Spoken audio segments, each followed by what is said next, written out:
deixa.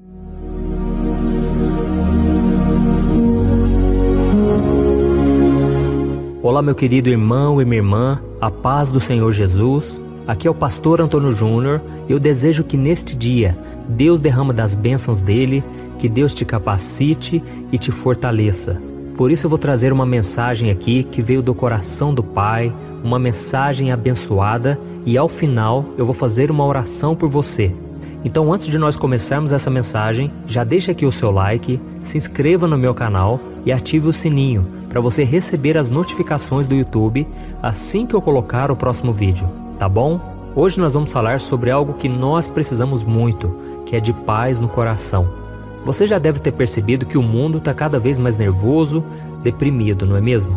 Esses dias eu estava lendo uma pesquisa e ela mostrava que os níveis de estresse, raiva, tristeza, preocupação, elas têm aumentado muito nos últimos anos e isso é muito preocupante, porque além de afetar a nossa saúde emocional, o estresse ele reflete no corpo, ou seja, na nossa saúde física, e muitos inclusive têm morrido por causa disso, por causa de infarto, problema no coração, tantos males que isso causa.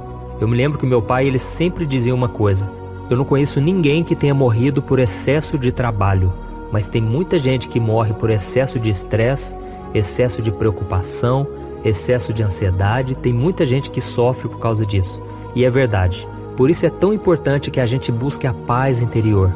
Aqui em casa, eu com a minha esposa, nós temos um lema: vamos priorizar a paz. Ou seja, tudo aquilo que vier para tentar roubar a nossa paz, a gente está deixando de lado, a gente não vai assumir compromissos que forem atarefar mais ainda a nossa vida, que forem roubar a nossa paz, o nosso momento de comunhão com os nossos filhos, no ministério, sabe? Então não adianta a gente querer abraçar o mundo, a gente querer socorrer todo mundo, a gente querer fazer o bem para todos, se a gente não estiver em paz, tá bom? Você precisa estar bem, eu preciso estar bem. Se eu quiser transmitir a paz para vocês, se eu quiser ajudar as outras pessoas, eu preciso estar em paz primeiramente. E não existe ninguém neste mundo melhor do que Jesus para nos ensinar sobre a paz. Como você sabe, Jesus se fez humano para viver nessa terra e como qualquer outra pessoa, ele passou por momentos estressantes, cansativos, porque as pessoas exigiam demais dele. A Bíblia diz no livro de Gálatas que nós devemos produzir os frutos do Espírito, e alguns desses frutos são mansidão, domínio próprio, bondade, amor, paciência, e eu vejo que o maior fruto que Jesus ele deu foi justamente esses relacionados a domínio próprio, a ser uma pessoa mansa, uma pessoa humilde, e eu fico imaginando aqueles fariseus, ou seja, aqueles religiosos da época, aqueles homens atormentavam Jesus o tempo todo. Eles queriam tirar Jesus do foco e o diabo usava aqueles homens porque aqueles homens eram apenas religiosos. E muitas vezes o diabo usa pessoas que não têm uma visão clara de quem é Deus, elas não têm vida, comunhão com o Senhor, e o diabo usa esses religiosos, essas pessoas para nos atormentarem, para nos roubar a paz. E nós precisamos tomar cuidado porque tem muita gente, irmãos, dentro da igreja que são pessoas atormentadas, pessoas usadas pelo inimigo. Então não é porque a pessoa diz que é evangélica, que é católica, que é cristã, que essa pessoa está firme com Deus. E na época de Jesus, esses homens, justamente os religiosos, foram quem Jesus mais se levantou contra. Jesus não gostava daqueles homens, porque aqueles homens, eles viviam uma fachada e eles o tempo todo queriam atrapalhar Jesus. Por isso eu senti no meu coração de ler com você uma passagem que está lá em João, capítulo 8, e que fala exatamente sobre isso. Alguns dos religiosos estavam questionando a identidade de Jesus e duvidando de quem ele era. E vamos ver qual foi a resposta de Jesus, como ele reagiu a essa situação. Veja o que Jesus disse: vocês são daqui de baixo, eu sou lá de cima. Vocês são deste mundo, eu não sou deste mundo. Eu lhes disse que vocês morrerão em seus pecados. Se vocês não crerem que eu sou, de fato morrerão em seus pecados. Então os fariseus perguntaram: quem é você? E Jesus respondeu: exatamente o que tenho dito o tempo todo. Olha isso, irmãos. Jesus estava constantemente sob pressão. Muitos acreditavam em quem ele era. As pessoas simples eram transformadas. As pessoas humildes recebiam a graça de Deus. Mas enquanto isso, esses homens criticavam, perseguiam Jesus e ridicularizavam ele. E tente imaginar o coração de Jesus. Ele também era humano como nós. Ele se fez homem. Então ele deve ter passado por momentos muito estressantes, desanimadores, mas Cristo, ele permaneceu em paz. Glória a Deus. A Bíblia diz, lá no livro de Isaías, que ele é o príncipe da paz. Ou seja, ninguém tem mais paz do que ele. E como ele conseguiu manter a sua paz, mesmo neste mundo tão pecador, tão fora da vontade de Deus, tão cheio de maldade, como Jesus conseguia? É que ele sabia quem ele era de verdade e ele não permitia que os seus inimigos lhe colocassem rótulos. Ou seja, as pessoas podiam falar o que quisessem de Jesus, inventar mentiras, mas Jesus ele não acreditava em nada disso. Ele sabia que ele era de Deus. Ele sabia que ele estava fazendo a vontade do Pai. E você também precisa fazer o mesmo. Se você ainda não sabe quem você é, inconscientemente você vai aceitar as mentiras que as pessoas do mal vão pensar a seu respeito, como se elas fossem verdades sobre a sua identidade. Então tome muito cuidado, meu querido irmão e minha irmã. Esta mensagem é para você. Se você ainda não sabe quem você é, as pessoas vão colocar rótulos na sua vida. Elas vão dizer que você é esquecido, que você não presta, que você não tem valor, que você nunca termina aquilo que começa, que você faz tantas coisas erradas, que você não merece o perdão de Deus, tantas coisas. E se você não tiver uma firmeza em saber quem você é, qual é a sua identidade, você vai acabar aceitando todas essas coisas e a sua vida vai ser um fracasso. Então, meus irmãos, não acreditem mais naquilo que as pessoas falam. É lógico, às vezes as pessoas falam algo que elas têm razão, elas estão certas e nós realmente fazemos aquilo que é errado, aquilo que faz elas pensarem negativamente sobre nós. Mas nós podemos mudar. Nós precisamos entender que se agora somos cristãos, se agora seguimos Jesus, nós precisamos dar o bom exemplo. Nós nos tornamos cidadãos do céu, nós precisamos dar um testemunho diferente. Amém? Jesus disse, eu não sou daqui de baixo, eu sou lá de cima. O meu Pai me ama, Ele me escolheu, Ele me abençoou, Ele me ungiu. Então, creia também dessa maneira. Comece a profetizar coisas a seu respeito. Sabe, muitas vezes eu já olhei para o espelho e eu olhava e eu dizia, eu sou mais do que vencedor, eu não aceito ser escravo do pecado, eu fui liberto por Jesus, eu sou abençoado. Sabe, é muito importante você acreditar naquilo que você diz. E também para que você não fique estressado, para que você não fique angustiado o tempo todo, mas que você creia no Senhor. Amém? Eu já li muitos comentários aqui de vocês dizendo o quanto as palavras de Deus, através da minha vida, estão transformando a vida de vocês. E eu confesso, eu não tenho poder algum, eu não sou nada, eu não sou melhor do que você em absolutamente nada. Sabe, a única coisa que eu estou transmitindo são palavras de vida eterna. Palavras que Jesus disse, que são palavras espirituais e palavras que trazem vida.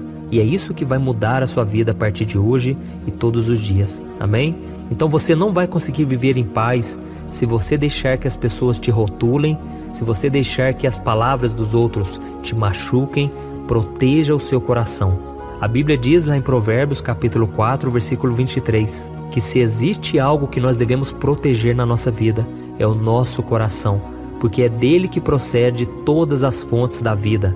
Então creia, você é muito especial, você é amado por Deus, você pode errar sim, mas Deus te perdoa se você se arrepende de coração e Ele apaga o seu passado. Glória a Deus. Então creia em todas essas verdades da palavra de Deus e a sua vida vai ser transformada dia após dia. Amém? E agora eu quero que você feche os seus olhos, nós vamos fazer uma oração, mas eu quero também que você ore junto comigo. Você que não tem o costume de orar, não importa, ore baixinho, ore da sua maneira, mas fale palavras que estão no seu coração e Deus vai ouvir. Amém? Glória a Deus. Senhor, meu Deus e meu Pai, eu me coloco na Tua presença nesse dia, ó Deus, em primeiro lugar para Te louvar, porque o Senhor está sempre acreditando em nós, o Senhor está sempre nos incentivando a prosseguir.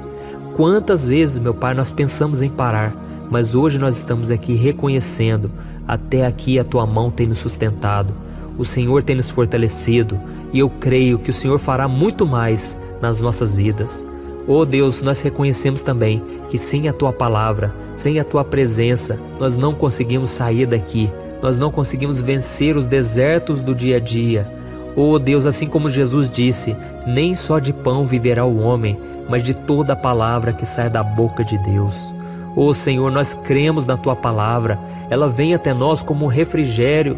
Oh meu Deus, nesse deserto tão difícil que estamos vivendo, no qual as pessoas não demonstram amor, as pessoas não nos valorizam, mas nós cremos, Jesus está na nossa vida e Ele é o príncipe da paz. Nós não vamos deixar mais, ó Deus, que ninguém roube a nossa paz, que nada, nem o diabo, nem as pessoas, nem as circunstâncias.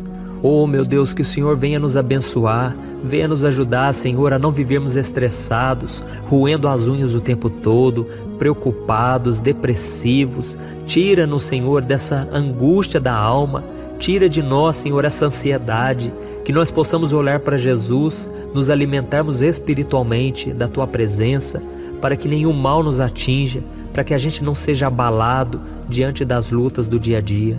Ô Senhor, venha carregar os nossos fardos. Não conseguimos romper com os vícios, com os pecados que tanto nos prejudicam. Senhor, nos livra das más amizades, daquelas pessoas que nos influenciam para o mal, para o pecado. Livra a gente, Senhor, dessas conversas inúteis, essas conversas fúteis que só nos levam a pecar, a pensar de forma errada. Livra-nos também, Jesus, dos pequenos pecadinhos que vão aparecendo no dia a dia, que a gente venha se livrar deles, porque a Tua palavra diz que são as pequenas raposas que estragam a lavoura. Jesus, não deixe que as pequenas coisas nos tirem da comunhão com o Senhor. O inimigo tem se aproveitado desses momentos de fraqueza para ele lançar mentiras a nosso respeito, nos fazendo acreditar que somos fracos, que não temos o perdão, que não vamos conseguir superar nossas crises. Por isso, ó Deus, eu te peço, não deixe, Senhor, esse irmão, essa irmã, se esquecer de quem eles são, Pai. Oh Deus, quando as tempestades vierem, que essa pessoa se lembre que eles são filhos do Senhor e que o Senhor nunca vai nos abandonar, nunca vai nos deixar. Glória a Deus. A Tua palavra diz, Pai, que quando nós oramos, entregamos nas Tuas mãos os nossos problemas e louvamos ao Senhor. A paz de Cristo, que excede todo o entendimento, guardará os nossos pensamentos e o nosso coração. Por isso, Senhor, nós tomamos posse dessa paz que o mundo não conhece, que nós não conseguimos entender. Coloca paz no nosso coração, Pai, mesmo diante da morte, mesmo diante da crise, mesmo diante das maiores batalhas. Em nome de Jesus que eu oro e te agradeço. Amém. Glória a Deus. Olha, eu tenho percebido uma coisa que tem me deixado muito preocupado. A cada 5 casais que eu tenho conversado, pelo menos 3 vivem pensando em se divorciar por estarem totalmente desgastados na sua vida conjugal. E talvez você seja uma dessas pessoas, ou porque você já se divorciou ou está pensando nisso, pois já não aguenta mais tanto sofrimento no casamento e na sua vida. Então eu vou te contar uma coisa. Ao longo do meu ministério, eu tenho aconselhado muitos casais e eu pude ver milagres acontecendo. Eu vi casamentos que tinham tudo para dar errado e começaram a dar certo. Casamentos que quem olhava pensava, não tem mais jeito de resolver. Mas eu também presenciei situações tão complexas que não bastava dizer que divórcio é pecado e ponto. Eu precisei ir além e tratar de cada caso de forma madura, compreensiva e à luz da palavra de Deus. E foi então que eu decidi registrar tudo isso que eu aprendi nesses anos em um único livro que já está transformando a vida de milhares de pessoas. O nome dele é O que a Igreja Não Te Conta sobre Divórcio e Novo Casamento. Nele, eu abordo esse assunto que é tão sensível de uma maneira bíblica, sem julgamento e que vai te trazer conforto e direção. Eu sei que muitas vezes você sofre porque você não queria estar nessa situação e também não sabe como sair dela. Além disso, você ainda tem que lidar com o medo de estar fazendo a escolha errada todos os dias. E eu quero te falar uma coisa, você não precisa mais viver cheia de culpa e medo. Chegou a hora de você se livrar desse sentimento de confusão, de infelicidade. Chegou a hora de você acreditar que Deus te ama, Ele não esqueceu de você e Ele tem um plano abençoado para a sua vida. Todos os dias as pessoas me perguntam, pastor, até que ponto eu devo lutar pelo meu casamento? O que será que Deus vai pensar se eu me divorciar? Se eu me casar novamente, será que Deus vai me abençoar ou eu nunca mais poderei ser feliz com alguém? Por isso, além de responder essas e outras dúvidas de acordo com a palavra de Deus, eu conto no meu livro algumas situações reais vividas nos relacionamentos para que você se identifique, e eu também mostro qual é a melhor decisão que você deve tomar, tá bom? Eu tenho certeza que esse livro vai ser um divisor de águas na sua vida. E para que você tenha acesso a esse conteúdo agora mesmo e comece já a mudar de vida, eu estou disponibilizando o livro no formato digital para você ler onde você estiver, no seu celular ou no seu computador. E tudo isso por um valor acessível, e assim também você estará contribuindo para que o nosso ministério alcance ainda mais pessoas com a mensagem do Evangelho. É só você clicar no link que está bem aqui abaixo do vídeo, na descrição ou no primeiro comentário. É muito rápido, seguro e você vai receber na mesma hora o livro digital no seu e-mail, tá bom? Então clique agora no link que está aqui abaixo do vídeo e eu desejo toda sorte de bênçãos na sua vida. Um grande abraço, que Deus te abençoe.